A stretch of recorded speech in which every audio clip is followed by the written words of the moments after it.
ಓಂ ನಮ ಶಿವಾಯ. ಓಂ ಶ್ರೀ ಸ್ಕಂದಾಯ ನಮಃ. ಸ್ವಾಮಿ ಕುರಗಜ್ಜ. ನನ್ನೆಲ್ಲ ಪ್ರೀತಿ ವೀಕ್ಷಕರಿಗೆ ಶಿವಾಮಿ ಕನ್ನಡ ಆಧ್ಯಾತ್ಮಿಕ ಚಾನಲ್ಗೆ ಸ್ವಾಗತ. ಇವತ್ತು ಸುಬ್ರಹ್ಮಣ್ಯ ಪಂಚಮಿ, ನಾಳೆ ಷಷ್ಠಿ ಗೊತ್ತಿರುವ ಹಾಗೆ ನಿಮಗೆ. ಹಾಗೆಯೇ ನನ್ನ ಒಂದು ಪ್ರೀತಿ ವೀಕ್ಷಕರ ಮೇಲೆ ಆ ಒಂದು ಸುಬ್ರಹ್ಮಣ್ಯ ಸ್ವಾಮಿಯನ್ನು ನಾಗದೇವರ ಸಂಪೂರ್ಣ ಆಶೀರ್ವಾದ ಕೃಪಕಟಾಕ್ಷ ಇರಲಿ, ಪ್ರತಿಯೊಬ್ಬರಿಗೆ ಅವರ ಒಂದು ಆಶೀರ್ವಾದ ಇರಲಿ ಅಂತ ಮನಸ್ಸು ತುಂಬಿ ಹೇಳ್ತಾ ಇದ್ದೇನೆ. ಹಾಗೆಯೇ ಪ್ರಾರ್ಥಿಸ್ತಾ ಇದ್ದೇನೆ ನಿಮ್ಮೆಲ್ಲರಿಗೂ. ಹಾಗೆಯೇ ಇವತ್ತು ಏನು ಅಂದರೆ ಮಹಾಮೃತ್ಯುಂಜಯ ಮಂತ್ರದ ಬಗ್ಗೆ ನಿಮ್ಗೆ ಗೊತ್ತಿರ್ಬೋದು. ಆ ಮಹಾಮೃತ್ಯುಂಜಯ ಮಂತ್ರವನ್ನು ನಾವು ಹೇಳ್ತೇವೆ, ಬಟ್ ಅದರ ಅರ್ಥ ಗೊತ್ತಿಲ್ಲ. ಆ ಒಂದು ಅರ್ಥ ಏನು ಕನ್ನಡದಲ್ಲಿ, ಅದರ ಬಗ್ಗೆ ನಾನು ಸ್ವಲ್ಪ ವಿವರ ಕೊಡ್ತೇನೆ. ಅದಕ್ಕೆ ಮುಂಚೆ ಏನು ಮಾಡಬೇಕು, ಚಾನಲ್ ನೋಡ್ತಾ ಇದ್ದೀನಿ, ಯಾರು ಸಬ್ಸ್ಕ್ರೈಬ್ ಮಾಡ್ತಾ ಇದ್ದೆ ದಯವಿಟ್ಟು ಸಬ್ಸ್ಕ್ರೈಬ್ ಮಾಡೋದನ್ನು ಮರಿಬೇಡಿ. ಸಬ್ಸ್ಕ್ರಿಪ್ಷನ್ ಫ್ರೀ ಆಗಿರುತ್ತೆ. ಆದಷ್ಟು ಇಂಥ ವೀಡಿಯೋಗಳನ್ನು ಲೈಕ್ ಮಾಡಿ, ಶೇರ್ ಮಾಡಿ, ಹಾಗೆಯೇ ಬೆಲ್ಲೈಕನ್ ಕ್ಲಿಕ್ ಮಾಡೋದನ್ನು ಮರಿಬೇಡಿ. ಆಧ್ಯಾತ್ಮಿಕ ಜ್ಯೋತಿಷಕ್ಕೆ ಸಂಬಂಧಪಟ್ಟ ಉಪಯುಕ್ತ ಮಾಹಿತಿ ಇರುವಂಥ ವೀಡಿಯೋನ ಹಾಕ್ತಾ ಇರ್ತೇನೆ. ಹಾಗೆ ನಿಮ್ಮ ಏನು ವೈಯಕ್ತಿಕ ಸಮಸ್ಯೆ ಇದ್ದರೆ ನನ್ನ ಜೊತೆ ಹಂಚ್ಕೋಬೇಕು, ಅದಕ್ಕೆ ಏನಾದರೂ ಪರಿಹಾರ ಬೇಕು ಅಂದರೆ ಖಂಡಿತವಾಗ್ಲೂ ಹಂಚ್ಕೋಬೋದು. ಡೀಟೇಲ್ ಆಗಿ ರಾಶಿ ನಕ್ಷತ್ರದ ಜೊತೆಗೆ, ಗೊತ್ತಿಲ್ಲ ಅಂದರೆ ಡೇಟ್ ಆಫ್ ಬರ್ತ್ ಹಾಕ್ಬೋದು. ಹಾಗೆಯೇ ಸಮಸ್ಯೆನ ಬರೆದುಕೊಳ್ಳಿಸುವಾಗ ಕರೆಕ್ಟಾಗಿ ಬರೆದುಕೊಳ್ಳಿಸಿ, ರಾಶಿ ನಕ್ಷತ್ರ ತಿಳಿಸಿ. ಕೆಲವರು ಪಾಪ ಏನು ಅಂದರೆ ನನಗೆ ಬೇಜಾರಾಗೋದು ಒಂದು ಏನು ಅಂದರೆ, ಏನೋ ಸಮಸ್ಯೆನ ಪಾಪ ಬರೆದುಕೊಳ್ಳಿಸ್ತಾರೆ. ಅವರಿಗೆ ಅದಕ್ಕೆ ಏನೋ ಒಂದು ಪರಿಹಾರ ಬೇಕು, ಬಟ್ ಅವರಿಗೆ ಡೇಟ್ ಆಫ್ ಬರ್ತ್ ಅಥವಾ ರಾಶಿ ನಕ್ಷತ್ರ ತಿಳಿಸೋಕ್ಕೆ ಮರ್ತೋಗಿರುತ್ತೆ. ನಾನು ಅದನ್ನು ಹೇಳ್ತೇನೆ, ರಾಶಿ ನಕ್ಷತ್ರದ ಡೇಟ್ ಆಫ್ ಬರ್ತ್, ಬಟ್ ಅವರು ಪಾಪ ಅದನ್ನು ಗಮನಿಸ್ತಾರೋ ಇಲ್ವೋ ಗೊತ್ತಿಲ್ಲ. ತುಂಬ ಬೇಜಾರಾಗುತ್ತೆ ನನಗೆ. ಏನಾದರೂ ನಾನು ಪರಿಹಾರ ಕೊಡ್ಬೋದಲ್ವ ಗೊತ್ತಾದರೆ ಅಂತ. ಸಡನ್ನಾಗಿ ಬರೀ ಪ್ರಶ್ನೆ ಹಾಕಿದರೆ ಹೇಗೆ ಅಂತ ಉತ್ತರ ಕೊಡೋಕ್ಕಾಗುತ್ತೆ. ಏನಾದರೂ ರಾಶಿ ನಕ್ಷತ್ರದ ಡೇಟ್ ಆಫ್ ಬರ್ತನ್ನು ನೋಡಿದಾಗ ಅದಕ್ಕೆ ತಕ್ಕ ಅದನ್ನು ಗಮನಿಸಿ, ಅದಕ್ಕೆ ರಾಶಿಗೆ ಯಾವ ಥರ ಸಮಯ ಇದೆ ಅನ್ನೋದನ್ನು ಗಮನಿಸಿ ಹೇಳ್ಬೋದಲ್ವ. ತುಂಬ ಬೇಜಾರಾಗುತ್ತೆ, ಏನು ಪರಿಹಾರ ಕೊಡಲಿಕ್ಕೆ ಆಗಲಿಲ್ವಲ್ಲ ಅಂದರೆ ಅವರು ಪಾಪ ನೋಡೋದಿಲ್ಲ ಕಾಣುತ್ತೆ, ಆಮೇಲೆ ಗಮನಿಸಲಿಕ್ಕೆ ಆಗೋದಿಲ್ವೋ ಅಥವಾ ಏನೋ ಗೊತ್ತಿಲ್ಲ.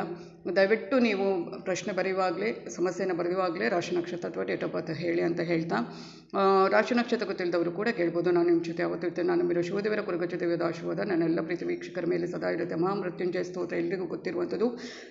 ಯಾವುದೇ ಒಂದು ರೋಗ ಅಂದರೆ ಗುಣಪಡಿಸಲಾಗದ ರೋಗವನ್ನು ಕೂಡ ಈ ಒಂದು ಮಂತ್ರ ನಿರಂತರವಾಗಿ ನಾವು ಹೇಳ್ತಾ ಇದ್ದರೆ ಆ ಒಂದು ರೋಗವನ್ನು ಗುಣಪಡಿಸುವ ಶಕ್ತಿ ಇರುತ್ತೆ, ಸಾವನ್ನು ಗೆಲ್ಲುವಂಥ ಶಕ್ತಿ ಇರುತ್ತೆ, ಆಯುಷ್ಯವನ್ನು ವೃದ್ಧಿಸುವ ಶಕ್ತಿ ಇರುತ್ತೆ. ಆಯುಷ್ಯವನ್ನು ಒಂದು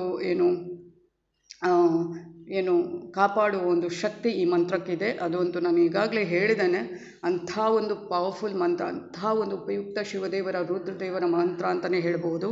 ಮಹಾಮೃತ್ಯುಂಜಯ ಮಂತ್ರವನ್ನು ಭಾರತೀಯ ಶಾಸ್ತ್ರದ ಅದ್ಭುತವಾದ ಸಿದ್ಧಿಯುಳ್ಳ ಮಂತ್ರ ಅಂತ ಪರಿಗಣಿಸಲಾಗಿದೆ ಹಾಗೂ ಶಿವದೇವರಿಗೆ ಸೇರಿದ ಮಂತ್ರವಾಗಿದೆ. ಈ ಮಂತ್ರ 3 ಹಿಂದಿ ಪದಗಳ ಮಿಶ್ರಣವಾಗಿದೆ. ಹಾಗೆಯೇ ಅಂದರೆ ಮಹಾ ಅಂದರೆ ಮಹಾನ್, ಮೃತ್ಯು ಮರಣ ಎಂದಾಗಿದ್ದು, ಜಯ ಅಂದರೆ ಗೆಲುವು ಎಂದಾಗಿದೆ. ಇದರರ್ಥ ಮರಣದ ವಿರುದ್ಧ ಪಡೆದ ಗೆಲುವು ಎಂದಾಗಿದೆ. ಮರಣವನ್ನು ಕೂಡ ಗೆಲ್ಲುವ ಶಕ್ತಿ ಈ ಮಂತ್ರಕ್ಕಿದೆ. ಹಾಗೆಯೇ ಇದನ್ನು ರುದ್ರ ಮಂತ್ರ ಅಥವಾ ತ್ರಯಂಬಕಂ ಮಂತ್ರ ಅಂತ ಕರೆಯಲಾಗುತ್ತೆ. ಶಿವ ದೇವರ ಇನ್ನೊಂದು ಹೆಸರು ರುದ್ರದೇವರು. ಓಂ ತ್ರಯಂಬಕಂ ಯಜಾಮಹೇ ಸುಗಂಧಿಂ ಪುಷ್ಟಿವರ್ಧನಂ ಊರ್ವರುಕಮಿವ ಬಂಧನಾಂ ಮೃತ್ಯುರ್ಮುಕ್ಷೀಯ ಮಾಮೃತಾತ್. ಇದರರ್ಥ ತ್ರಯಂಬಕಂ ಅಂದರೆ 3 ಕಣ್ಣುಗಳನ್ನು ಹೊಂದಿರುವವರು. ಅವರು ಯಾರು? ಶಿವದೇವರು. ಯಜಾಮಹೇ ಅಂದರೆ ಯಾರನ್ನು ಪ್ರಾರ್ಥಿಸಲಾಗ್ತಾ ಇದೆಯೋ ಅಥವಾ ಪೂಜಿಸಲಾಗ್ತಾ ಇದೆಯೋ ಅವರು. ಸುಗಂಧಿಂ ಅಂದರೆ ಒಳ್ಳೆಯ ಸುವಾಸನೆ, ಪುಷ್ಟಿ ಸಮೃದ್ಧ ಅಥವಾ ಪೂರ್ಣಗೊಳಿಸಿದ, ವರ್ಧನಂ ನಿಮಗೆ ಸಂತೋಷ ಸಮೃದ್ಧಿ ಮನುಷ್ಯಗೆ ಶಾಂತಿ ಉಂಟು ಮಾಡುವವರು ಹಾಗೂ ನಿಮ್ಮ ಬಗ್ಗೆ ಕಾಳಜಿ ವಹಿಸುವವರು. ಹಾಗೆಯೇ ಊರ್ವರುಕಮಿವ ಅಂದರೆ ಅದನ್ನು ಇಷ್ಟಪಡಿ ಅಥವಾ ನಿಮ್ಮೊಡನೆ ಯಾರೂ ಇಲ್ಲ. ಬಂಧನ ಅಂದರೆ ಸಂಯೋಜಿತ ಅಥವಾ ಬಂಧನ. ಮೃತ್ಯುರ್ ಅಂದರೆ ಸಾವಿನಿಂದ. ಹಾಗೆಯೇ ನೆಕ್ಸ್ಟ್ ನೋಡುವಂಥದ್ದು ಮೋಕ್ಷ ಅಂದರೆ ನಮ್ಮನ್ನು ಮುಕ್ತಗೊಳಿಸಿ ಅಥವಾ ನಮ್ಮನ್ನು ಸ್ವರ್ಗಕ್ಕೆ ಕಳುಹಿಸಿ.